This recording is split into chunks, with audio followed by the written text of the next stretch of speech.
أشهد أن لا إله إلا الله وحده لا شريك له وأشهد أن محمدا عبده ورسوله أما بعد فأعوذ بالله من الشيطان الرجيم بسم الله الرحمن الرحيم الحمد لله رب العالمين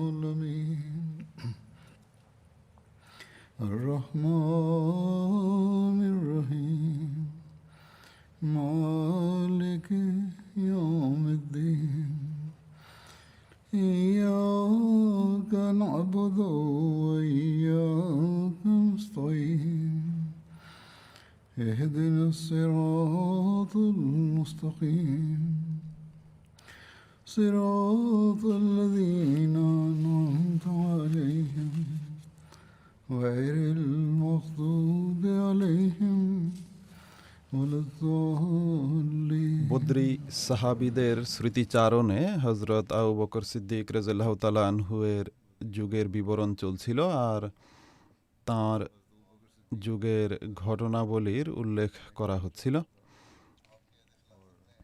তার খিলাফতকালে সিরিয়ায় যেসব অভিযান পরিচালিত হয়েছে সে সম্পর্কে আজ বর্ণনা করা হবে। হজরত আবু বকর সিদ্দিক রাদিয়াল্লাহু তাআলা আনহু যখন বিদ্রোহী মুরতাদদের দমন কার্য শেষ করেন এবং আরব সুপ্রতিষ্ঠিত হয়ে যায়, তখন তিনি আগ্রাসী বহিঃশত্রুদের মধ্য থেকে রোমানদের বিরুদ্ধে যুদ্ধ করার কথা ভাবেন। তারা আগ্রাসী জাতি ছিল এবং মুসলমানদের উত্ত্যক্ত করতে থাকত, কিন্তু তখন পর্যন্ত কাউকে এ সম্পর্কে অবহিত করেননি। সিরিয়ার সরকার, অর্থাৎ বর্তমানে যেটি সিরিয়া নামে পরিচিত, সেটিকে রোম সাম্রাজ্য বলা হতো। সেখানকার বাদশাকে কাইসারে রোম উপাধিতে সম্বোধন করা হতো। তিনি তখনও এই বিষয়ে চিন্তা ভাবনায় রত ছিলেন। এরই মাঝে হজরত শারাহবিল বিন হাসানা তাঁর সমীপে উপস্থিত হন এবং তাঁর নিকট বসে পড়েন আর বলেন, হে আল্লাহর রসুল সাল্লাল্লাহু আলাইহি ওয়াসাল্লামের খলিফা, আপনি কি সিরিয়ায় সেনা অভিযান পরিচালনার কথা ভাবছেন? হজরত আবু বকর বলেন, হ্যাঁ, ইচ্ছা তো আছে, কিন্তু এখনও কাউকে অবহিত করিনি। তুমি এই প্রশ্ন কেন করেছ? হজরত শারাহবিল নিবেদন করেন যে, জি হ্যাঁ, হে রাসূলুল্লাহ সাল্লাল্লাহু আলাইহি ওয়াসাল্লামের খলিফা, আমি স্বপ্নে দেখেছি যে আপনি আপনার সঙ্গীদের সাথে নিয়ে দুর্গম পাহাড়ি পথ দিয়ে যাচ্ছেন। এরপর আপনি একটি উঁচু পর্বত শৃঙ্গে চড়েন আর মানুষের দিকে তাকান এবং আপনার সঙ্গীরাও আপনার সাথে রয়েছে। অতঃপর আপনি সেই চূড়া হতে অবতরণ করে একটি নরম উর্বর ভূমিতে চলে আসেন যেখানে ফসল, ঝর্ণা, জনপদ ও দুর্গ রয়েছে। আর আপনি মুসলমানদের বলেন যে তোমরা মুশরিকদের উপর আক্রমণ করো, আমি তোমাদেরকে বিজয় এবং গনিমতের সম্পদ লাভের নিশ্চয়তা দিচ্ছি। এতে মুসলমানরা আক্রমণ করে আর আমিও পতাকা সহ সেই সেনাদলে অন্তর্ভুক্ত ছিলাম। আমি একটি জনপদের দিকে গেলে সেখানকার অধিবাসীরা আমার কাছে নিরাপত্তা চায়, আমি তাদেরকে নিরাপত্তা প্রদান করি। এরপর আমি যখন আপনার কাছে ফিরে আসি তখন আপনি এক সুবিশাল দুর্গ পর্যন্ত পৌঁছে গিয়েছিলেন। আপনাকে বিজয় দান করা হয়। তারা আপনার কাছে সন্ধির প্রস্তাব প্রেরণ করে। এরপর আপনার জন্য একটি বড় সিংহাসন রাখা হয়, আপনি তাতে বসে পড়েন। এরপর কেউ আপনাকে বলে, আল্লাহ তাআলা আপনাকে বিজয় দান করেছেন এবং আপনার সাহায্য করেছেন, তাই আপনি আপনার প্রভু প্রতিপালকের কৃতজ্ঞতা প্রকাশ করুন এবং তাঁর আনুগত্য করতে থাকুন। এরপর সেই ব্যক্তি এই আয়াতগুলো তিলাওয়াত করে যে, ইজা জা নাসরুল্লাহি ওয়াল ফাতহ ওয়ারাআইতান নাসা ইয়াদখুলুনা ফি দীনিল্লাহি আফওয়াজান ফাসাব্বিহ বিহামদি রাব্বিকা ওয়াস্তাগফির ইন্নাহু কানা তাওয়াবা। অর্থাৎ আল্লাহর সাহায্য ও বিজয় যখন আসবে এবং তুমি দলে দলে মানুষকে আল্লাহর ধর্মে প্রবেশ করতে দেখবে, তখন তুমি তোমার প্রভু প্রতিপালকের প্রশংসা সহ তাঁর পবিত্রতা ও মহিমা ঘোষণা করো এবং তার কাছে ক্ষমা প্রার্থনা করো, নিশ্চয়ই তিনি বারবার তওবা গ্রহণকারী। তিনি বলেন, এরপর আমি জাগ্রত হয়ে যাই। এটি একটি দীর্ঘ স্বপ্ন ছিল। এই স্বপ্ন শুনে হযরত আবু বকর রাদিয়াল্লাহু তাআলা আনহু বলেন, তোমার চোখ স্নিগ্ধতা লাভ করুক, তুমি ভালো স্বপ্ন দেখেছো আর ইনশাআল্লাহ ভালোই হবে। এরপর হযরত আবু বকর বলেন, এই স্বপ্নে তুমি বিজয়ের সুসংবাদ এবং আমার মৃত্যুর সংবাদও দিয়েছ। এই কথা বলতে গিয়ে হযরত আবু বকর এর চোখে অশ্রু নেমে আসে। তিনি বলেন যে বাকি রইল সেই পাথরময় এলাকা যার উপর চলতে চলতে আমরা পাহাড়ের চূড়ায় আরোহণ করেছিলাম এবং সেখান থেকে উকি দিয়ে নিচে লোকদের দেখেছিলাম। তো এর অর্থ হলো এই সেনাদলের বিষয়ে আমাদের কঠিন পরিস্থিতির সম্মুখীন হতে হবে আর এই সেনা সদস্যদেরও সমস্যাবলী সহ্য করতে হবে। এরপর পুনরায় আমরা বিজয় ও দৃঢ়তা লাভ করব আর পাহাড়ের চূড়া থেকে নেমে উর্বর ভূমির দিকে যাওয়ার যতটুকু সম্পর্ক রয়েছে, তো এর ব্যাখ্যা হলো অর্থাৎ যেখানে সবুজ শ্যামল ও সতেজ ফসল, ঝর্ণা, জনপদ এবং দুর্গ ছিল, তো এর অর্থ হলো আমরা পূর্বের চেয়ে অধিক স্বাচ্ছন্দ্য লাভ করব, যাতে সমৃদ্ধি ও ঐশ্বর্য থাকবে। আর আমরা পূর্বের তুলনায় অধিক উর্বর ভূমি লাভ করব। আর মুসলমানদের উদ্দেশ্যে আমার এই নির্দেশ প্রদানের যতটুকু সম্পর্ক রয়েছে যে শত্রুদের উপর আক্রমণ করো, আমি বিজয় এবং গনিমতের সম্পদ লাভের নিশ্চয়তা প্রদান করছি। এর অর্থ হলো মুসলমানদেরকে আমার পক্ষ থেকে মুশরিকদের দেশে প্রেরণ করা এবং তাদেরকে জিহাদের জন্য অনুপ্রাণিত করা। আর সেই পতাকার যতটুকু সম্পর্ক রয়েছে যা তোমার কাছে ছিল, যেটি নিয়ে তুমি সেই জনপদসমূহের মধ্য থেকে একটি জনপদে গিয়েছিলে এবং তাতে প্রবেশ করেছিলে, আর সেখানকার লোকেরা তোমার নিকট নিরাপত্তা চেয়েছিল এবং তুমি তাদেরকে নিরাপত্তা দিয়েছিলে, তো এর অর্থ হলো তুমি সেই এলাকা জয় করা আমিরদের একজন হবে এবং আল্লাহ তাআলা তোমার হাতে বিজয় প্রদান করবেন। বাকি থাকলো সেই দুর্গ যা আল্লাহ তাআলা আমাদের জন্য বিজয় করিয়েছেন। তো এর দ্বারা সেই এলাকা বোঝানো হচ্ছে যেটিকে আল্লাহ তাআলা আমার জন্য জয় করবেন। আর সেই সিংহাসনের যতটুকু সম্পর্ক রয়েছে যেখানে তুমি আমাকে বসা অবস্থায় দেখেছো, এর অর্থ হলো আল্লাহ তাআলা আমাকে সম্মান এবং উন্নতিতে ভূষিত করবেন এবং মুশরিকদের লাঞ্ছিত ও অপদস্থ করবেন। আর সেই ব্যক্তির যতটুকু সম্পর্ক রয়েছে যে আমাকে সৎকর্ম ও আল্লাহ তাআলার আনুগত্য করার আদেশ দিয়েছে এবং আমার সামনে সূরা নসর তিলাওয়াত করেছে, এভাবে সে আমাকে আমার মৃত্যুর সংবাদ প্রদান করেছে। এই সূরা যখন মহানবী সাল্লাল্লাহু আলাইহি ওয়াসাল্লামের প্রতি অবতীর্ণ হয়েছিল, তখন তিনি জেনে গিয়েছিলেন যে এই সূরায় তাঁর মৃত্যুর সংবাদ দেয়া হচ্ছে। তো হযরত আবু বকর রাদিয়াল্লাহু তাআলা আনহু তার স্বপ্নের এই ব্যাখ্যাই করেছিলেন। যা হোক, হযরত আবু বকর রাদিয়াল্লাহু তাআলা আনহু যখন সিরিয়া বিজয়ের জন্য সেনাবাহিনী প্রস্তুত করার সংকল্প করেন, তখন তিনি পরামর্শের জন্য হযরত উমর, হযরত উসমান, হযরত আলী, হযরত আব্দুর রহমান বিন আওফ, হযরত তালহা, হযরত জুবায়ের, হযরত সাদ বিন আবি ওয়াক্কাস, হযরত আবু উবাইদা বিন জাররাহ এবং বদরি সাহাবীদের মধ্য থেকে জ্যেষ্ঠ মুহাজির ও আনসার সহ অন্যান্য সাহাবীদের ডাকেন।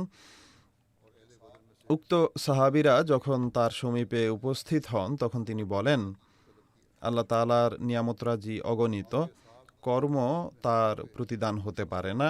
এর জন্য আল্লাহ তাআলার অনেক বেশি গুণকীর্তন করো যে তিনি তোমাদের প্রতি অনুগ্রহ করেছেন এবং তোমাদেরকে এক কলেমায় ঐক্যবদ্ধ করেছেন আর তোমাদের মাঝে সন্ধি করিয়েছেন, তোমাদেরকে ইসলামের হেদায়েত দিয়েছেন এবং শয়তানকে তোমাদের কাছ থেকে দূর করেছেন।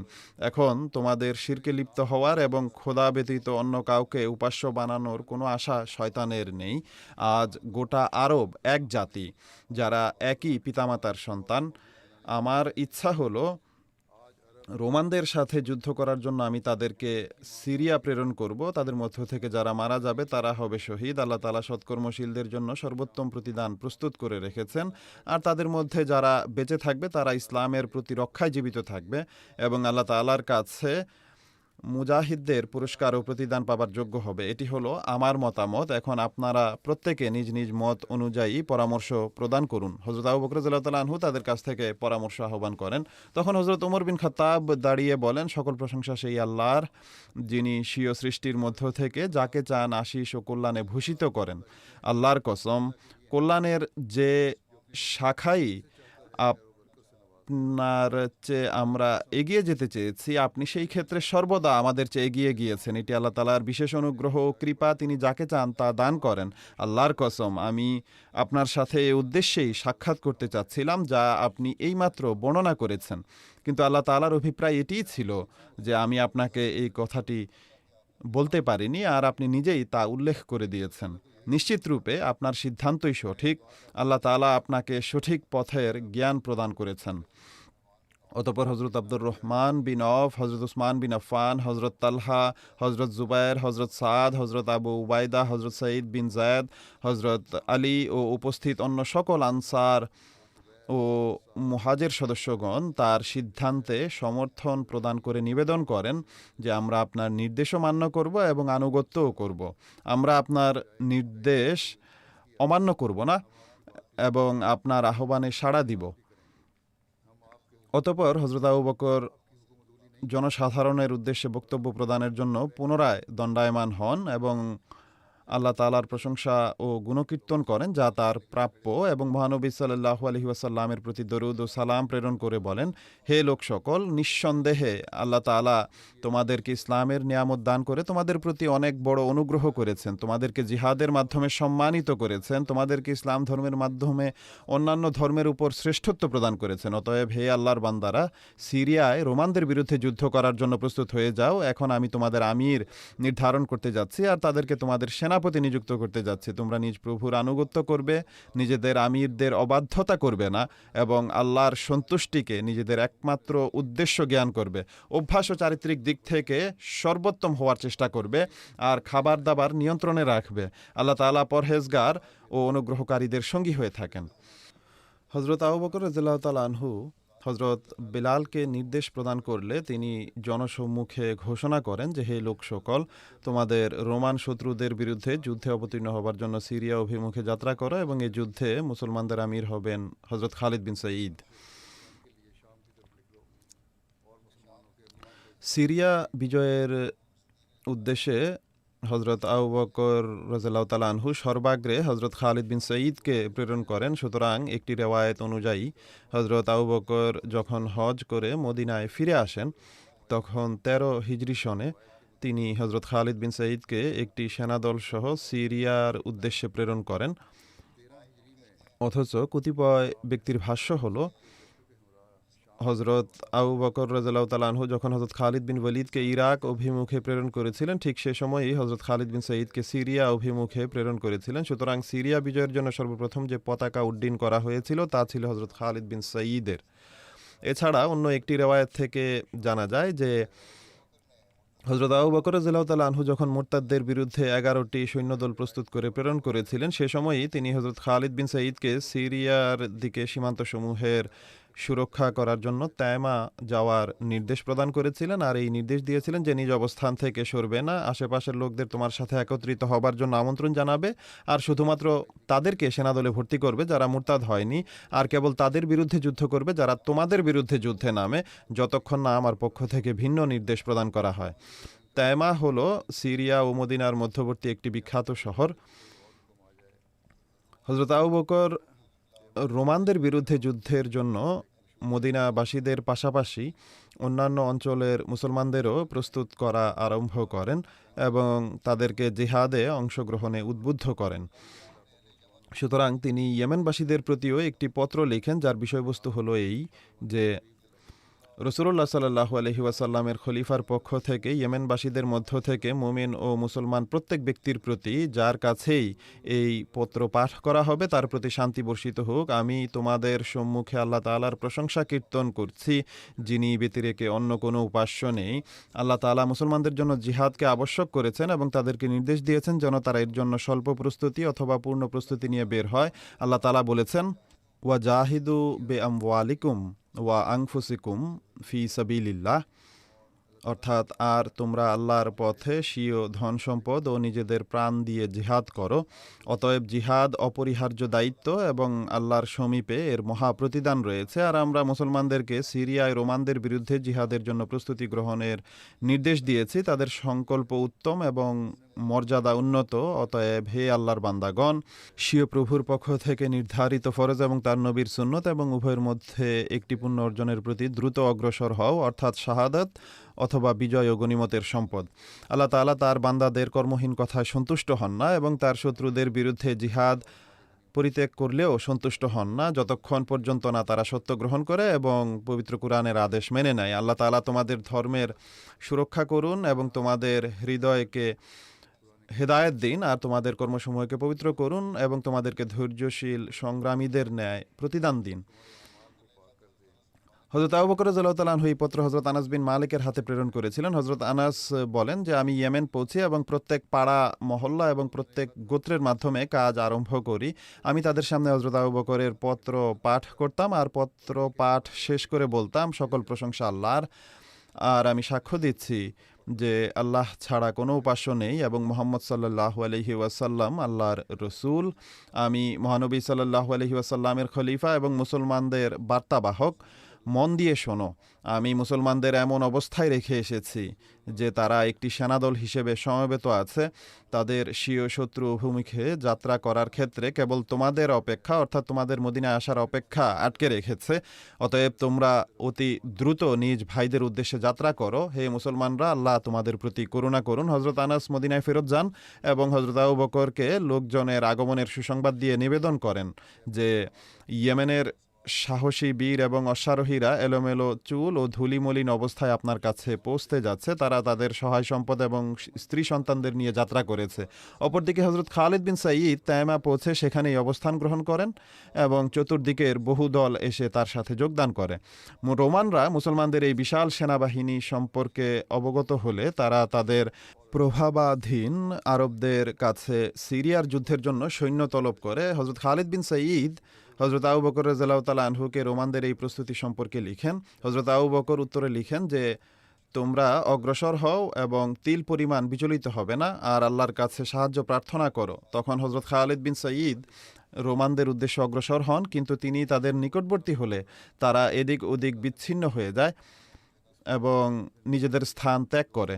হযরত খালিদ বিন সাঈদ সেই স্থান করায়ত্ত করেন এবং তার আশেপাশে যারা সমবেত ছিল তাদের অধিকাংশই মুসলমান হয়ে যায়। হযরত খালিদ বিন সাঈদ হযরত আবু বকর রাদিয়াল্লাহু তাআলা আনহুকে এ সম্পর্কে অবগত করেন। উত্তরে হযরত আবু বকর রাদিয়াল্লাহু তাআলা আনহু লিখেন যে তোমরা সম্মুখে অগ্রসর হও, কিন্তু এত বেশি অগ্রসর হয়ে যেও না যাতে পেছন থেকে শত্রুরা আক্রমণ করার সুযোগ পেয়ে যায়। হযরত খালিদ বিন সাঈদ সেসব লোককে নিয়ে যাত্রা করেন এবং একটি স্থানে শিবির স্থাপন করেন। সেখানে বাহান নামের একজন রোমান পাদ্রী তাদের মোকাবিলা করতে আসে।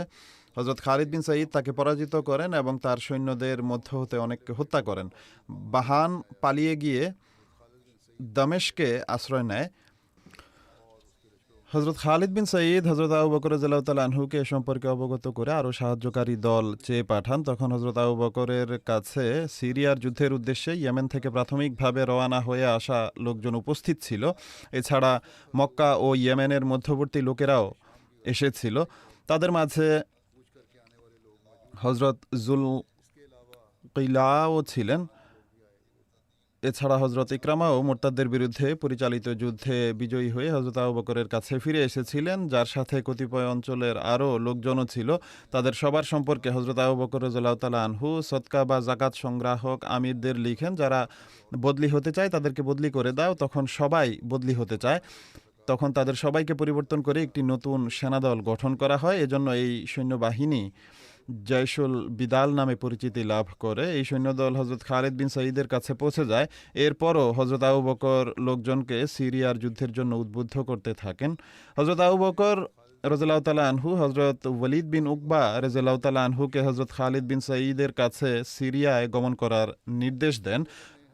খালিদ বিন সাঈদের কাছে পৌঁছলে তিনি তাকে বলেন যে মদিনাবাসীরা তাদের ভাইদের সাহায্যের জন্য উদ্গ্রীব হয়ে আছে আর হযরত আবু বকর রাদিয়াল্লাহু তাআলা আনহু সৈন্য প্রেরণের ব্যবস্থা করছেন। এ কথা শুনে হযরত খালিদ বিন সাঈদের আনন্দের সীমা রইল না। আর তিনি এই ধারণায় যে রোমানদের বিরুদ্ধে বিজয়ের গৌরব তাঁরই অংশে আসুক, হজরত ওয়ালিদ বিন উকবাকে সাথে নিয়ে রোমানদের বিশাল সৈন্যদলের উপর আক্রমণ করতে চাইলেন, যার নেতৃত্ব দিচ্ছিল তাদের সেনাপতি বাহান। অর্থাৎ হজরত খালিদ বিন সঈদ রোমান সৈন্যবাহিনীর উপর আক্রমণ করার সময় হজরত আবু বকর রাদিয়াল্লাহু তাআলা আনহু এর এই নির্দেশনাকে উপেক্ষা করেন যে তুমি এত বেশি সামনে চলে যেও না, যাতে শত্রুরা পেছন দিক থেকে আক্রমণ করার সুযোগ পাবে। যা হোক, তিনি তার পশ্চাৎ ভাগের নিরাপত্তার বিষয়ে উদাসীন হয়ে পড়েন এবং অন্য আমিরদের সেখানে পৌঁছানোর পূর্বেই রোমানদের সাথে যুদ্ধ আরম্ভ করে দেন। বাহান তার সঙ্গীদের নিয়ে তার সামনে থেকে সরে গিয়ে দামেস্কের উদ্দেশ্যে রওনা হয়ে যায়। বাহানের পিছপা হওয়া মূলত একটি কৌশল ছিল। সে মুসলমানদেরকে ঘেরাও করে পেছন দিক থেকে তাদের উপর আক্রমণ করতে যাচ্ছিল। এই শঙ্কা সম্পর্কে হজরত আবু বকর রাদিয়াল্লাহু তাআলা আনহু পূর্বেই তাদের সতর্ক করেছিলেন, কিন্তু বিজয়ের নেশা হজরত খালিদ বিন সঈদকে যুগ খলিফার উক্ত সতর্কবাণী সম্পর্কে উদাসীন করে দেয় আর সম্মুখে অগ্রসর হতে প্ররোচিত করে। হজরত খালিদ বিন সঈদ শত্রু বাহিনীর আরও ভেতরে প্রবেশ করতে থাকেন। তখন তার সাথে হজরত ওয়ালিদ বিন উকবা ছাড়া হজরত জুলকিলা এবং হজরত ইকরামাও ছিলেন। সেখানে হজরত খালিদ বিন সঈদকে বাহানের সেনাবাহিনী একযোগে অবরুদ্ধ করে নেয় আর তাদের পথ আটকে দেয়, কিন্তু হজরত খালেদ তা জানতেও পারেননি। এরপর বাহান সম্মুখে অগ্রসর হয় এবং এক স্থানে হজরত খালেদের পুত্র সঈদকে কিছু লোকের সাথে পানির সন্ধানে রত অবস্থায় পেয়ে তাদের সবাইকে হত্যা করে। হজরত খালিদ বিন সঈদ যখন তা জানতে পারেন, অর্থাৎ তার পুত্র এবং তার সঙ্গীদের হত্যার বা শহীদ হওয়ার সংবাদ পান, তখন একদল আরোহী সহ সেখান থেকে পালিয়ে যান, অর্থাৎ মোকাবিলা করার পরিবর্তে তাদের ফেলে সেখান থেকে চলে যান। তারপরে তার অনেক সাথীও ঘোড়া এবং উটে আরোহণ করে নিজেদের সৈন্যদল থেকে বিচ্ছিন্ন হয়ে যায়। খালেদ পরাজিত হয়ে জুল মারওয়া নামক স্থান পর্যন্ত পৌঁছে যান, কিন্তু হজরত ইকরামা নিজ অবস্থান থেকে সরেননি, বরং মুসলমানদের সাহায্য করতে থাকেন। জুল মারওয়া মক্কা ও মদিনার মাঝে, মদিনা থেকে প্রায় 96 মাইল দূরত্বে অবস্থিত একটি স্থান। যা হোক, হজরত ইকরামা বাহান এবং তার সৈন্যদেরকে হজরত খালেদের পশ্চাৎধাবন থেকে বিরত রাখেন। হজরত আবু বকর রাদিয়াল্লাহু তাআলা আনহু যখন এই সংবাদ পান, তখন তিনি হজরত খালেদের প্রতি অসন্তুষ্টি প্রকাশ করেন এবং তাকে মদিনায় প্রবেশের অনুমতি দেননি। যদিও পরবর্তীতে যখন তিনি মদিনায় প্রবেশের অনুমতি লাভ করেন, তখন তিনি হজরত আবু বকর রাদিয়াল্লাহু তাআলা আনহু এর কাছে কৃতকর্মের জন্য ক্ষমা প্রার্থনা করেন। হজরত খালিদ বিন সঈদের এই ব্যর্থতা সত্ত্বেও হজরত আবু বকর সিদ্দিক রাদিয়াল্লাহু তাআলা আনহু এর দৃঢ়তা এবং উদ্যমে আদৌ কোনো ভাটা পড়েনি। তিনি যখন এই সংবাদ পান যে হজরত ইকরামা এবং হজরত জুলকিলা মুসলমান সেনাদলকে রোমানদের খপ্পর থেকে রক্ষা করে সিরিয়ার সীমান্তে ফিরিয়ে এনেছেন আর সেখানে সাহায্যের প্রতীক্ষা করছেন, তখন হজরত আবু বকর সিদ্দিক রাদিয়াল্লাহু তাআলা আনহু এক মুহূর্ত নষ্ট না করে সাহায্যকারী বাহিনী প্রেরণের আয়োজন আরম্ভ করেন। হজরত আবু বকর সিদ্দিক এই লক্ষ্যে 4টি বড় সৈন্যবাহিনী প্রস্তুত করে তাদেরকে সিরিয়ার বিভিন্ন অঞ্চল অভিমুখে প্রেরণ করেন। এর বিশদ বিবরণ এভাবে পাওয়া যায় যে প্রথম সেনাবাহিনীটি ছিল ইয়াজিদ বিন আবু সুফিয়ানের। তিনি ছিলেন হজরত মুয়াবিয়ার ভাই এবং আবু সুফিয়ানের বংশের সর্বোত্তম ব্যক্তি। সাহায্যকারী দল হিসেবে প্রেরিত সেই 4টি সেনাদলের মাঝে এটি ছিল প্রথম সেনাদল যা সিরিয়ার দিকে অগ্রসর হয়েছিল। হজরত আবু বকর রাদিয়াল্লাহু তাআলা আনহু হজরত ইয়াজিদ বিন আবু সুফিয়ানকে উক্ত সেনাদলের আমির নিযুক্ত করেন। তার দায়িত্ব ছিল দামেস্ক পৌঁছে তা জয় করে নেওয়া এবং প্রয়োজনের সময় বাকি 3টি দলকে সাহায্য করা। প্রথম দিকে এই সেনাদলের সদস্য সংখ্যা ছিল 3000। এরপর হজরত আবু বকর রাদিয়াল্লাহু তাআলা আনহু আরও সাহায্যকারী সৈন্য প্রেরণ করেন, যার ফলে তাদের সংখ্যা প্রায় 7000-এ উপনীত হয়। হজরত ইয়াজিদ বিন আবু সুফিয়ানের এই সেনাদলে মক্কার লোকদের মাঝে সুহাইল বিন আমর এবং তার ন্যায় পদমর্যাদার অধিকারী আরও লোকও অন্তর্ভুক্ত ছিল। অজ্ঞতার যুগে সুহাইল বিন আমর কুরাইশের নেতৃস্থানীয় ব্যক্তি এবং বিচক্ষণ সর্দারদের মাঝে অন্তর্ভুক্ত ছিলেন। আর হুদাইবিয়ার সন্ধির সময় মহানবী সাল্লাল্লাহু আলাইহি ওয়াসাল্লামের সাথে সন্ধি চুক্তির সময় তিনি মক্কার কাফেরদের প্রতিনিধিত্ব করেছিলেন। মক্কা বিজয়ের সময় তিনি মুসলমান হয়েছিলেন। হজরত আবু বকর রাদিয়াল্লাহু তাআলা আনহু যখন হজরত ইয়াজিদ বিন আবু সুফিয়ানের জন্য পতাকা বাঁধেন, তখন রবিয়া বিন আমরকে ডাকেন এবং তার জন্য একটি পতাকা বাঁধেন আর তাকে বলেন যে তুমি ইয়াজিদ বিন আবু সুফিয়ানের সাথে যাবে, তার অবাধ্যতা ও বিরোধিতা করবে না। এরপর তিনি হজরত ইয়াজিদ বিন আবু সুফিয়ানকে বলেন, যদি তুমি তোমার সম্মুখ সেনাদলের তত্ত্বাবধান রবিয়া বিন আমরের হাতে সোপর্দ করা সঙ্গত মনে করো, তবে অবশ্যই তুমি তা করবে, কেননা তাকে আরবদের সর্বোত্তম অশ্বারোহী এবং তোমাদের জাতির শান্তি স্থাপনকারীদের মাঝে গণ্য করা হয়। আর আমিও আশা রাখি যে তিনি আল্লাহ তাআলার পুণ্যবান বান্দাদের অন্তর্ভুক্ত। তখন হজরত ইয়েজিদ নিবেদন করেন যে তার বিষয়ে আপনার সুধারণা এবং তার বিষয়ে আপনার আকাঙ্ক্ষা আমার হৃদয়ে তার প্রতি ভালোবাসাকে আরও বৃদ্ধি করেছে। এরপর হজরত আবু বকর রাদিয়াল্লাহু তাআলা আনহু তার পাশাপাশি পায়ে হাঁটা আরম্ভ করলে হজরত ইয়েজিদ বলেন, হে খলিফাতুর রসুল সাল্লাল্লাহু আলাইহি ওয়াসাল্লাম, হয় আপনিও বাহনে উঠুন অথবা আমাকে অনুমতি দিন যেন আমিও আপনার সাথে পায়ে হাঁটা আরম্ভ করি, কেননা আমি অপছন্দ করি যে নিজে আরোহিত থাকবো আর আপনি পায়ে হাঁটবেন। এতে হজরত আবু বকর রাদিয়াল্লাহু তাআলা আনহু বলেন, না আমি বাহনে চড়বো আর না তুমি বাহন থেকে নিচে নামবে। আমি আমার পদযুগলকে আল্লাহর পথে অগ্রসরমান বলে মনে করি। এরপর তিনি হজরত ইয়াজিদকে উপদেশ দিতে গিয়ে বলেন, হে ইয়াজিদ, আমি তোমাকে আল্লাহর তাকওয়া অবলম্বনের, তাঁর আনুগত্য করার, তাঁর সন্তুষ্টি লাভের উদ্দেশ্যে আত্মত্যাগের এবং তাকে সর্বদা ভয় করার ওসিয়ত করছি। শত্রুর সাথে যখন তোমার সম্মুখ লড়াই হবে এবং আল্লাহ তোমাকে বিজয় দান করবেন, তখন তুমি বিশ্বাসঘাতকতা করবে না এবং মুসলাহ করবে না, অর্থাৎ নিহত ব্যক্তিদের চেহারা বিকৃত করবে না, অঙ্গীকার ভঙ্গ করবে না, ভীরুতা প্রদর্শন করবে না, কোনো শিশুকে হত্যা করবে না, কোনো বৃদ্ধকে এবং কোনো মহিলাকেও হত্যা করবে না, কোনো খেজুর গাছ পোড়াবে না এবং তা ধ্বংস নষ্ট করবে না, আর কোনো ফলদায়ী বৃক্ষ কাটবে না। খাওয়ার উদ্দেশ্য বই কোনো পশু জবাই করবে না, অর্থাৎ অযথা পশু জবাই কিংবা হত্যা করবে না। আর তুমি এমন কিছু লোকের পাশ দিয়ে যাবে যারা আল্লাহর খাতিরে নিজেদেরকে গির্জাসমূহে উৎসর্গ করে রেখেছে, তাই তোমরা তাদেরকে এবং সেই জিনিসকে যার জন্য তারা নিজেদেরকে উৎসর্গ করেছে ছেড়ে দিবে, অর্থাৎ যারা রাহেব বা গির্জার পাদ্রী তাদেরকে কিছুই বলবে না। আর তোমরা এমন কিছু লোকও পাবে, শয়তান যাদের মাথার চুল মাঝ থেকে মুন্ডন করে রেখেছে, তাদের মাথার মাঝের অংশ এমন থাকবে যেমনটি তিতির পাখি ডিম দেওয়ার জন্য মাটিতে গর্ত খুঁড়ে। এক রেওয়ায়েতে এটিও বর্ণিত হয়েছে, অর্থাৎ এই শব্দ রয়েছে যে এমন লোকদের সাথে তোমাদের সাক্ষাৎ হবে যারা নিজেদের মাথার চুল মাঝ থেকে মুন্ডন করে রাখে আর চতুর্দিক থেকে পট্টি বা ব্যান্ডেজের ন্যায় চুল ছেড়ে রাখে। অতএব তুমি তাদের মাথার চুল মুন্ডিত অংশে তরবারি দ্বারা আঘাত করবে। এই লোকদেরকে হত্যা করার যে নির্দেশ দেয়া হয়েছে তাদের সম্পর্কে বিভিন্ন রেওয়ায়েত বর্ণিত হয়েছে। বলা হয় যে তারা খ্রিস্টানদের এমন একটি দল ছিল যারা রাহেব অর্থাৎ খ্রিস্টান ধর্মযাজক ছিল না, কিন্তু ধর্মীয় নেতা ছিল যারা মুসলমানদের বিরুদ্ধে যুদ্ধের উস্কানি দিতে থাকত এবং যুদ্ধে অংশগ্রহণও করত।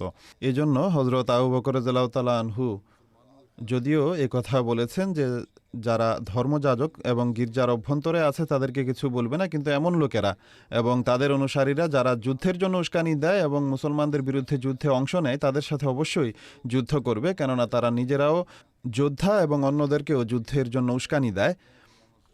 তাদের সাথে ততক্ষণ পর্যন্ত যুদ্ধ চালিয়ে যেতে হবে যে পর্যন্ত না তারা ইসলাম গ্রহণ করে অথবা অনন্য পায় হয়ে জিজিয়া প্রদান করে। যে আল্লাহ তাআলা এবং তার রসুলদের সাহায্য করে, আল্লাহ তাআলা অদৃশ্য হতে তাকে সাহায্য করেন। আর আমি তোমাদেরকে সালাম জানাচ্ছি ও আল্লাহ তাআলার হাতে সমর্পণ করছি।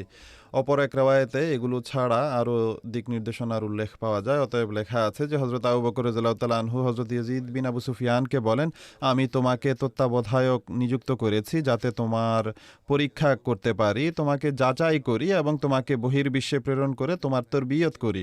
যদি তুমি তোমার দায়িত্বসমূহ সুন্দর ও সুচারুরূপে পালন করো তাহলে তোমাকে পুনরায় তোমার দায়িত্বে নিযুক্ত করব এবং তোমাকে আরও পদোন্নতি দিব। আর তুমি যদি তোমার দায়িত্বে অবহেলা করো তাহলে তোমাকে পদচ্যুত করব।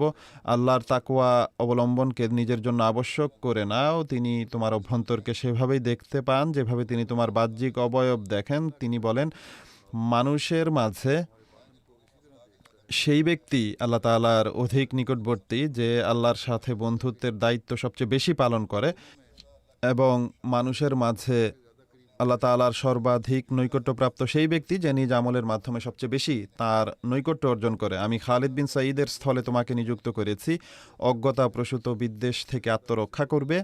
আল্লাহর কাছে এসব বিষয় এবং এমন কর্ম সম্পাদনকারী অত্যন্ত অপছন্দনীয়। তুমি যখন তোমার সেনাদলের নিকট পৌঁছবে তখন তাদের সাথে ভালো ব্যবহার করবে, তাদের সাথে উত্তম আচরণ করবে এবং তাদেরকে উত্তম বিষয়ের প্রতিশ্রুতি দিবে। আর তাদেরকে যখন হিতোপদেশ দিবে তখন তা সংক্ষিপ্তভাবে দিবে, কেননা অনেক বেশি কথা বিভিন্ন বিষয় বিস্তৃত করে দেয়। তুমি নিজ আত্মাকে পরিশুদ্ধ রাখবে, তোমার কারণে অন্যরাও সংশোধিত হয়ে যাবে। অর্থাৎ নেতা যদি নিজেকে সৎ রাখে তাহলে স্বয়ংক্রিয়ভাবে মানুষের সংশোধন হয়ে যায়। আর নামাজ যথাসময়ে পূর্ণ রুকু ও সিজদার মাধ্যমে আদায় করবে, এতে পূর্ণরূপে ক্ষুধাভীতি ও আত্মবিগলন অবলম্বন করবে। আর শত্রুপক্ষের কোনো দূত যখন তোমাদের কাছে আসবে তখন তাকে সম্মান প্রদর্শন করবে, অর্থাৎ দূত আসলে তার সম্মান করতে হবে। তাদেরকে খুব স্বল্প সময় অবস্থান করতে দিবে এবং তারা যেন তোমার সেনাবাহিনী থেকে দ্রুত বের হয়ে যায়, যাতে করে তারা এই সেনাবাহিনী সম্পর্কে কিছু জানতে না পারে। এটিও প্রজ্ঞা যে কোনো দূত আসলে তাকে যতটা সম্ভব কম সময় অবস্থান করতে দাও আর দ্রুত তাকে বিদায় করে দাও। আর নিজেদের ধন সম্পদ সম্পর্কে তাদেরকে অবহিত হতে দিবে না, পাছে তারা তোমাদের দুর্বলতা সম্পর্কে জেনে যাবে এবং তোমাদের বিভিন্ন বিষয়ে অবহিত হয়ে যাবে। তাদেরকে নিজ সেনাদলের ভিড়ের মাঝে রাখবে এবং আপন লোকদেরকে তাদের সাথে কথা বলা থেকে বিরত রাখবে। তুমি নিজে যখন তাদের সাথে কথা বলবে তখন নিজের গোপন বিষয় আদি প্রকাশ করবে না, অন্যথায় তোমাদের পরিকল্পনা ভেস্তে যাবে। যখন তুমি কারো কাছে পরামর্শ চাইবে তখন সত্য বলবে, তাহলে তুমি সঠিক পরামর্শ পাবে। পরামর্শদাতার নিকট নিজেদের বিষয় গোপন করবে না, অন্যথায় তোমার কারণেই তোমার ক্ষতি হবে। এটিও একটি নীতি যে যার কাছ থেকে পরামর্শ নিতে হবে তাকে প্রত্যেক সূক্ষ্মাতি সূক্ষ্ম বিষয়ও জানাতে হয়, যাতে সে সঠিক পরামর্শ দিতে পারে আর ক্ষতির পরিমাণ ন্যূনতম হয়। রাতের বেলা নিজ বন্ধুদের সাথে কথা বলবে, তাহলে তুমি অনেক বিষয়ের সংবাদ পাবে। আর রাতে সংবাদ সংগ্রহ করো, তাহলে গোপন বিষয়াদি তোমার কাছে প্রকাশিত হবে।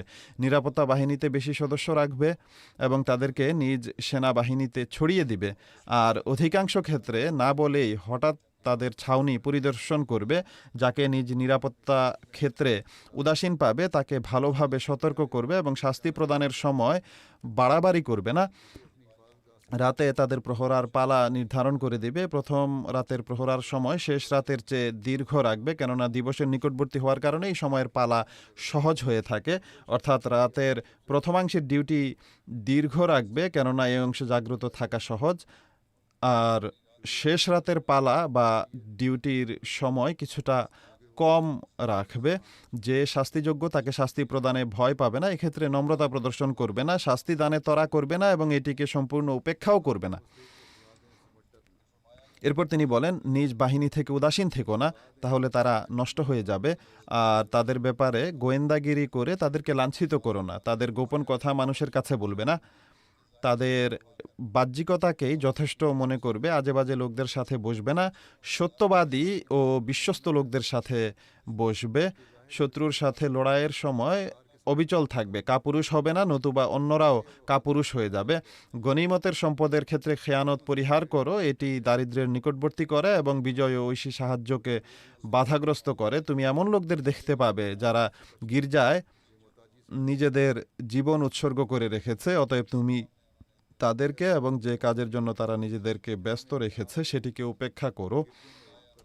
তো এটি একটি পূর্ণাঙ্গ পথ নির্দেশনা যা প্রত্যেক নেতার জন্য এবং কর্মকর্তার জন্য কাজ করার বা আমল করার ক্ষেত্রে খুবই জরুরি। এরপর হজরত আবু বকর রাদিয়াল্লাহু তাআলা আনহু হজরত ইয়েজিদের হাত ধরে তাকে বিদায় জানিয়ে বলেন, তুমি প্রথম ব্যক্তি যাকে আমি মুসলমানদের সম্মানিত ব্যক্তিদের আমির নিযুক্ত করেছি, যারা নিম্ন শ্রেণীর লোকও নয়, দুর্বলও নয়, আর অথর্বও নয়, আর ধর্মীয় কট্টর লোকও নয়। অতএব তুমি তাদের সাথে উত্তম আচরণ করো, তাদের সাথে নম্র ব্যবহার করো, আপন কৃপার হাত তাদের জন্য প্রসারিত রেখো, গুরুত্বপূর্ণ বিষয়ে তাদের সাথে পরামর্শ করো, সদাচরণ করো। আল্লাহ তোমার জন্য তোমার সঙ্গীদের সদাচারী বানিয়ে দিন। আর তিনি বলেন যে খিলাফতের দায়িত্ব পালনে আমাদের সাহায্য করুন।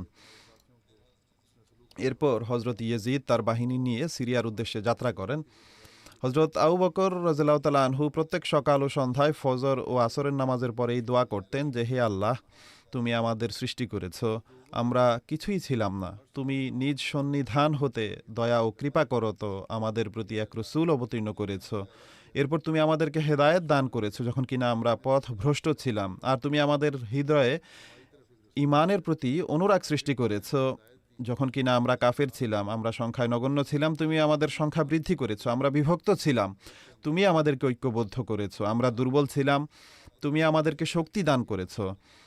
অতঃপর তুমি আমাদের জন্য জিহাদকে আবশ্যক করেছো আর আমাদেরকে মুশরিকদের সাথে ততক্ষণ পর্যন্ত যুদ্ধ করার নির্দেশ দিয়েছো যতক্ষণ লা ইলাহা ইল্লাল্লাহ এর স্বীকারোক্তি দেয়া অথবা নিজ হাতে জিজিয়া প্রদান করা ছাড়া তাদের আর কোনো উপায় না থাকে। অর্থাৎ হয় তারা মুসলমান হবে, আর যদি মুসলমান না হয় তাহলে জিজিয়া আদায় করবে। হে আল্লাহ, আমরা তোমার এমন শত্রুর সাথে জিহাদ করার বিনিময়ে তোমার সন্তুষ্টির আকাঙ্ক্ষী যারা তোমার সাথে শরিক করে এবং তোমাকে বাদ দিয়ে অন্যান্য উপাস্যের ইবাদত করে। হে আল্লাহ, তুমি ছাড়া কোনো উপাস্য নেই। সীমা লঙ্ঘনকারীরা যা বলে তা থেকে তোমার মর্যাদা অতি উচ্চ। হে আল্লাহ, নিজ মুশরিক শত্রুদের বিপরীতে তোমার মুসলমান বান্দাদের সাহায্য করো। হে আল্লাহ, তুমি তাদেরকে সহজ বিজয় দান করো এবং তাদের সর্বাত্মক সাহায্য করো। এদের মধ্যে যাদের সাহস কম তাদেরকে সাহসী বানিয়ে দাও এবং তাদেরকে অবিচলতা দাও, আর তাদের শত্রুদের মনোবল চ্যুত করে দাও এবং তাদের হৃদয়ে ভীতির সঞ্চার করো, আর তাদেরকে ধ্বংস নিশ্চিহ্ন করে দাও। তাদের সমূলে ধ্বংস করো, তাদের ফসল আদি ধ্বংস করে দাও, আর আমাদেরকে তাদের ক্ষেত খামার, তাদের ঘর বাড়ি, তাদের ধন সম্পদ এবং নিদর্শনাবলীর উত্তরাধিকারী বানিয়ে দাও। আর তুমি স্বয়ং আমাদের অভিভাবক ও আমাদের প্রতি অনুগ্রহকারী হয়ে যাও। আমাদের সমস্যাদির সমাধান করে দাও। তোমার কৃপারাজির ভাগীদার হওয়ার জন্য আমাদেরকে কৃতজ্ঞ ব্যক্তিদের অন্তর্ভুক্ত করো। তুমি আমাদেরকে এবং মুমিন পুরুষ ও মুমিন নারীদের এবং মুসলমান পুরুষ ও মুসলমান নারীদেরও ক্ষমা করে দাও। তাদের মাঝে যারা জীবিত তাদেরকেও এবং যারা মৃত্যুবরণ করেছে তাদেরকেও ক্ষমা করে দাও। আল্লাহ তাআলা আমাদের ও তোমাদের সবাইকে ইহ ও পরকালে সত্যের উপর দৃঢ়তার সাথে দণ্ডায়মান করুন। নিশ্চয় তিনি মুমিনদের প্রতি অত্যন্ত দয়ালু ও বারবার কৃপাকারী। দ্বিতীয় সেনাদল শারাহবিল বিন হাসানার ছিল। হজরত শারাহবিল বিন হাসানার পিতার নাম ছিল আবদুল্লাহ বিন মুতা এবং মাতার নাম ছিল হাসানা। তার ডাকনাম আবু আবদুল্লাহ ছিল। হজরত শারাহবিলের পিতা তার শৈশবেই মৃত্যুবরণ করেছিলেন, আর তিনি তার মাতা হাসানার নামে শারাহবিল বিন হাসানা নামে পরিচিত হন। হজরত শারাহবিল প্রাথমিক যুগে ইসলাম গ্রহণকারীদের একজন ছিলেন। খিলাফতের রাশেদার যুগে তিনি প্রখ্যাত সেনাপতিদের একজন ছিলেন। 18 হিজরি সনে 67 বছর বয়সে তিনি মৃত্যুবরণ করেন। হজরত শারাহবিল বিন হাসানাকে প্রেরণের জন্য হজরত আবু বকর রাদিয়াল্লাহু তাআলা আনহু হজরত ইয়াজিদ বিন আবু সুফিয়ানের যাত্রার 3 দিন পরের তারিখ নির্ধারণ করেন। তৃতীয় দিন যখন অতিবাহিত হয়ে যায় তখন তিনি হজরত শারাহবিলকে বিদায় জানিয়ে বলেন, হে শারাহবিল, আমি ইয়াজিদ বিন আবু সুফিয়ানকে যে উপদেশ দিয়েছি সেটা কি তুমি শোনোনি? তিনি নিবেদন করেন, কেন নয়, আমি শুনেছি, অর্থাৎ যে উপদেশ আমি পূর্বে পড়ে শুনিয়েছি। এতে হজরত আবু বকর রাদিয়াল্লাহু তাআলা আনহু বলেন, আমি তোমাকে একই উপদেশ প্রদান করছি এবং সেসব বিষয়েও উপদেশ দিচ্ছি যেগুলো ইয়াজিদকে বলতে ভুলে গিয়েছিলাম। আমি তোমাকে যথাসময়ে নামাজ পড়ার ওসিয়ত করছি আর যুদ্ধের দিন অবিচল থাকার ওসিয়ত করছি যতক্ষণ না তুমি জয়লাভ করবে অথবা শহীদ হয়ে যাবে। আর রোগীদের শুশ্রূষা করতে এবং জানাজায় অংশগ্রহণ করতে ও সর্বাবস্থায় অধিক পরিমাণে আল্লাহর জিকর তথা স্মরণ করার ওসিয়ত করছি।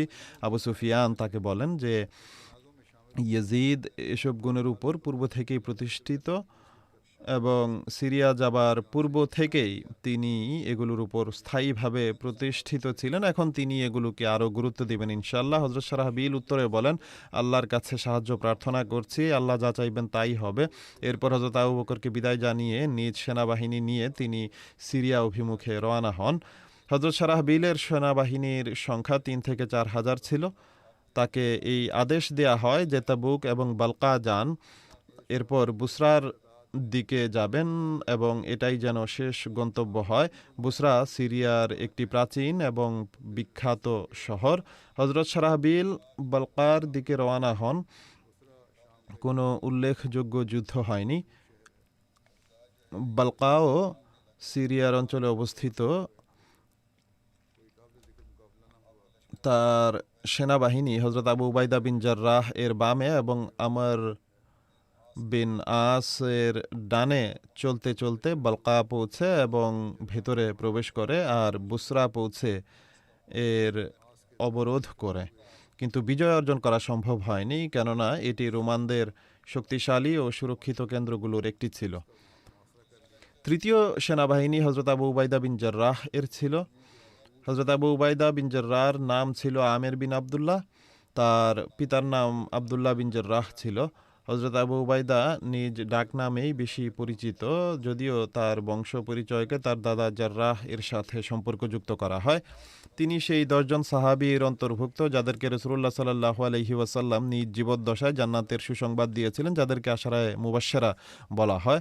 18 হিজরি সনে তিনি মৃত্যুবরণ করেন, তখন তার বয়স ছিল 58 বছর। হজরত আবু বকর রাদিয়াল্লাহু তাআলা আনহু তৃতীয় যে সেনাবাহিনী সিরিয়া অভিমুখে প্রেরণ করেন, যেমনটি আমি বলেছি, এই সেনাবাহিনীর আমির ছিলেন হজরত আবু উবাইদা। তাকে হিমসের দিকে প্রেরণ করা হয়েছিল। হিমস দামেস্কের নিকট অবস্থিত সিরিয়ার একটি প্রাচীন শহর আর একটি বড় শহর ছিল এটি। হজরত আবু উবাইদা এর সৈন্য সংখ্যা ছিল 7,000, কিন্তু অন্য একটি রওয়ায়াত অনুসারে তার সৈন্য সংখ্যা ছিল 3 থেকে 4,000 পর্যন্ত। হজরত আবু উবাইদা পথ দিয়ে যাওয়ার সময় বালকার একটি জনবসতি মাআবের পাশ দিয়ে যাচ্ছিলেন। এটি কোনো শহর ছিল না, বরং তাবুর একটি জনবসতি ছিল। সেখানকার লোকদের সাথে তার যুদ্ধ হয়, কিন্তু পরে তারা তার কাছে সন্ধির আবেদন জানালে তিনি তাদের সাথে সন্ধি করে নেন। এটি ছিল সিরিয়া অঞ্চলে হওয়া সর্বপ্রথম সন্ধি। হজরত আবু বকর রাদিয়াল্লাহু তাআলা আনহু হজরত আবু উবাইদার সাথে কায়েস বিন হুবাইরাকেও পাঠিয়েছিলেন। হজরত আবু বকর তার সম্পর্কে আবু উবাইদাকে ওসিয়ত করে বলেন যে, তোমাদের সাথে আরবের অশ্বারোহীদের মধ্য থেকে মহামর্যাদার অধিকারী এক ব্যক্তি রয়েছে। আমি মনে করি না যে জিহাদের বিষয়ে তার চেয়ে অধিক নেক নিয়তের কেউ আছে। তার মতামত, পরামর্শ ও রণশক্তি হতে মুসলমানরা অমুখাপেক্ষী হতে পারে না। তাকে নিজের কাছাকাছি রাখবে এবং তার সাথে নম্রতা ও সম্মানপূর্ণ আচরণ করবে, আর তাকে এটি উপলব্ধি করাবে যে তোমরা তার প্রতি অমুখাপেক্ষী নও। এর ফলে তোমরা তার কাছ থেকে সহানুভূতি লাভ করতে থাকবে এবং শত্রুর বিরুদ্ধে তার চেষ্টা প্রচেষ্টা তোমাদের সাথে থাকবে।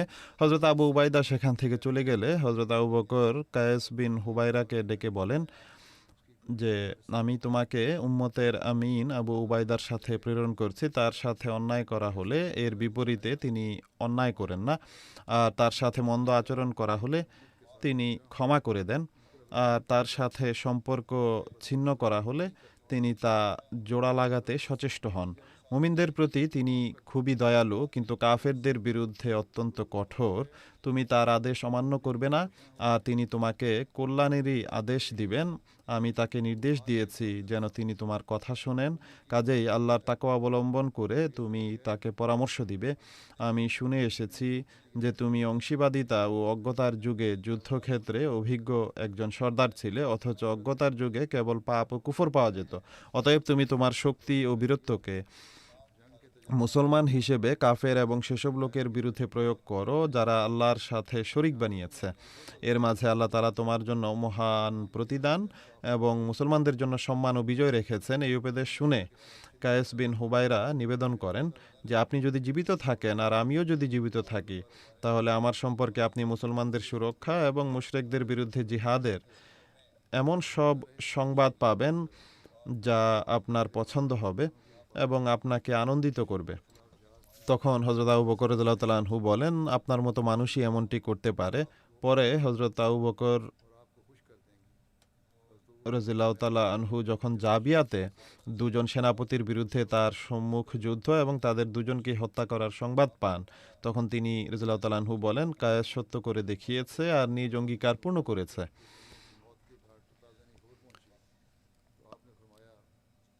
আরও আলোচনা বাকি রয়েছে যা ভবিষ্যতে চলতে থাকবে। এখন আমি একজন শহীদেরও স্মৃতিচারণ করতে চাই। তিনি হলেন আমাদের একজন শহীদ নাসির আহমদ সাহেব, যিনি আব্দুল গনি সাহেবের পুত্র ছিলেন। তিনি রাবওয়ার পূর্ব দারুর রহমত মহল্লায় বসবাস করতেন।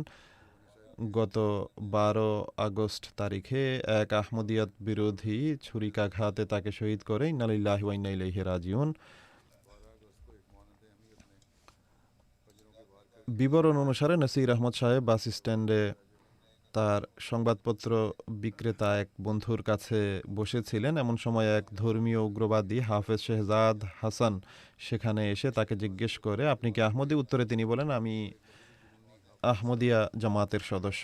এ কথা শুনতেই সেই ব্যক্তি তাকে জামাত বিরোধী স্লোগান দিতে বলে, কিন্তু এমনটি করতে তিনি অস্বীকৃতি জানালে সে তার ব্যাগ থেকে ছুরি বের করে স্লোগান দিতে দিতে নসির আহমদ সাহেবের উপর আক্রমণ করে। সে একাধিক ছুরিকাঘাত করে এবং কয়েক সেকেন্ডের ভেতর এত বেশি ছুরিকাঘাত করে যে তা প্রাণঘাতী সাব্যস্ত হয়। যা হোক, ছুরির একাধিক আঘাত সহ্য করতে না পেরে তিনি শহীদ হয়ে যান।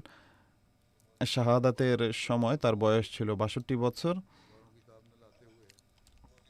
ঘটনার পর ঘাতক তার জবানবন্দিতে বলেছে যে আমি এই কাজের জন্য মোটেই অনুতপ্ত নই, আর ভবিষ্যতেও সুযোগ পেলে আমি এই কাজ করতে দ্বিধা করব না। এই পুরো ঘটনা মাত্র 2-1 মিনিট, বরং বলা যায় 1 মিনিটের ভেতরেই সংঘটিত হয়েছে। বলা হয়েছে যে 2 বা 2.5-3 মিনিটের মধ্যেই তাকে হাসপাতালেও নিয়ে যাওয়া হয়েছিল, কিন্তু আল্লাহ তাআলার অভিপ্রায় এটিই ছিল।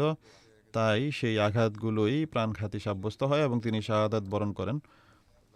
শহীদ মরহুমের পরিবারে আহমদিয়াতের সূচনা তার পিতামহ সিয়ালকোট জেলার রায়পুর নিবাসী জনাব ফিরোজদ্দিন সাহেবের মাধ্যমে হয়, যিনি 1935 সনে দ্বিতীয় খিলাফতের যুগে বয়াত গ্রহণ করে আহমদিয়া জামাতে অন্তর্ভুক্ত হয়েছিলেন।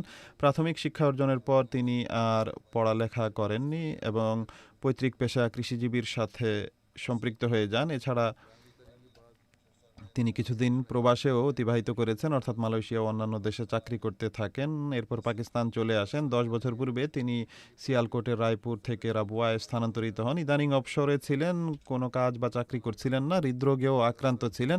বেশিরভাগ সময় তিনি গ্রাম পর্যায়ে জামাতের কাজে অতিবাহিত করতেন। বর্তমানেও তিনি মজলিস আনসারুল্লাহতে মুনতাজেম ইসার অর্থাৎ মানব সেবা বিভাগ ও অর্থ বিভাগের চাঁদা সংগ্রাহক হিসেবে দায়িত্ব পালনের সুযোগ পাচ্ছিলেন।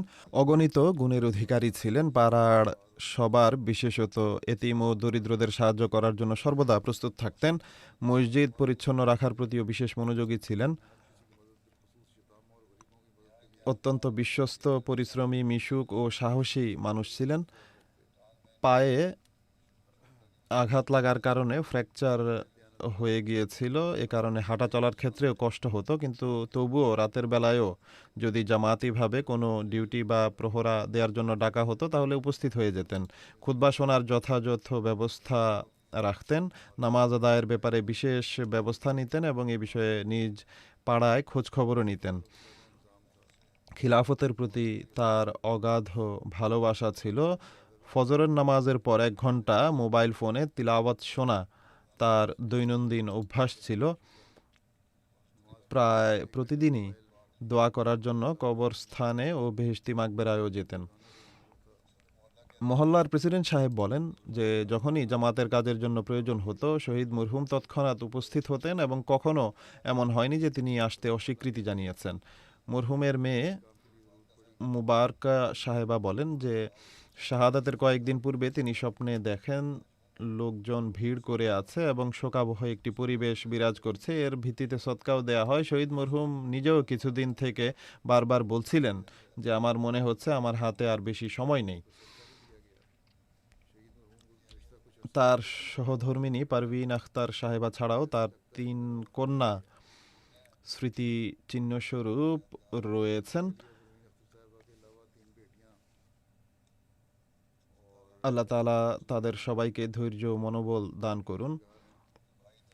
তার ভাই তানভীর আখতার সাহেব বলেন, বাহ্যিক শিক্ষা দীক্ষা ও জামাতের বিষয়ে যদিও তার খুব একটা জ্ঞান ছিল না, কিন্তু শৈশব থেকেই জামাতের জন্য প্রচণ্ড আত্মাভিমান ছিল এবং খিলাফতের প্রতি তার অগাধ ভালোবাসা ছিল। একজন সাদা মনের মানুষ ও নিঃস্বার্থ ব্যক্তি ছিলেন। অন্যদের আনন্দিত হতে দেখলে নিজেও আনন্দিত হতেন। লাহোর থেকে ঈদের সময় যখন বাড়ি আসতেন তখন অনেক খাবার দাবার সাথে নিয়ে আসতেন এবং সবসময় নিজের জন্য খুব ভালো নতুন পোশাক সেলাই করিয়ে আনতেন। আর কেবল ঈদের দিন পরার পর আমি যেহেতু ওয়াকফে জিন্দেগি ছিলাম তাই সেই পোশাকটি আমাকে দিয়ে দিতেন এবং আমার পুরনোটি নিজে নিয়ে নিতেন।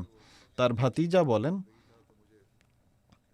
সবসময় নিজের কাছে ফোন রাখতেন, কেননা জামাতের যে কারো সাহায্যের প্রয়োজন হতে পারে। ফোন সাথে না থাকলে যোগাযোগ কিভাবে হবে? রাতের বেলা ফোন আসলেও তৎক্ষণাৎ উঠে জামাতের সেবার জন্য প্রস্তুত হয়ে যেতেন। সাহায্যের জন্য রব্বার প্রান্তে প্রান্তে যেতে হলেও যেতেন। রক্তদানের জন্য সর্বদা প্রস্তুত থাকতেন। আর এভাবে তিনি অনেক মানুষের প্রাণ বাঁচানোর কারণ হয়েছেন। তিনি কখনোই তার হৃদরোগের পরোয়া করেননি। তার কাছে অভাবীদের সাহায্য করা আবশ্যকীয় নৈতিক দায়িত্ব ছিল, যা তার কাছে নিজ ব্যাধির চেয়ে অধিক গুরুত্বপূর্ণ ছিল। আল্লাহ তাআলা শহীদ মরহুমের মর্যাদা উন্নীত করুন এবং জান্নাতুল ফেরদৌসের উচ্চস্থান দিন, আর তার শোক সন্তপ্ত পরিবারেরও সুরক্ষাকারী ও সাহায্যকারী হন। এছাড়া তার সন্তানদেরও তার পুণ্যসমূহ অব্যাহত রাখার তৌফিক দিন। নামাজের পর আমি তার গায়েবানা জানাজাও পড়াবো ইনশাআল্লাহ। नमाज के बाद मैं इंशाल्लाह जनाजा गायब भी पढ़ाऊंगा इनका।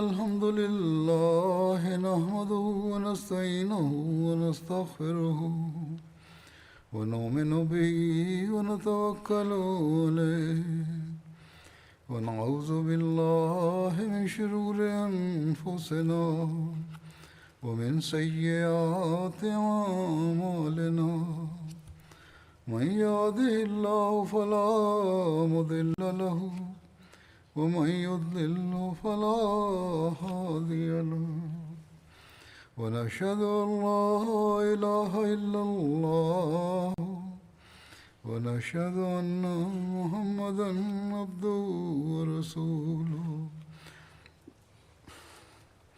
عباد الله رحمكم الله إن الله يأمر بالعدل والإحسان وإيتاء ذي القربى وينهى عن الفحشاء والمنكر والبغي يعظكم لعلكم تذكرون اذكروا الله يذكركم وادعوه يستجب لكم ولذكر الله أكبر.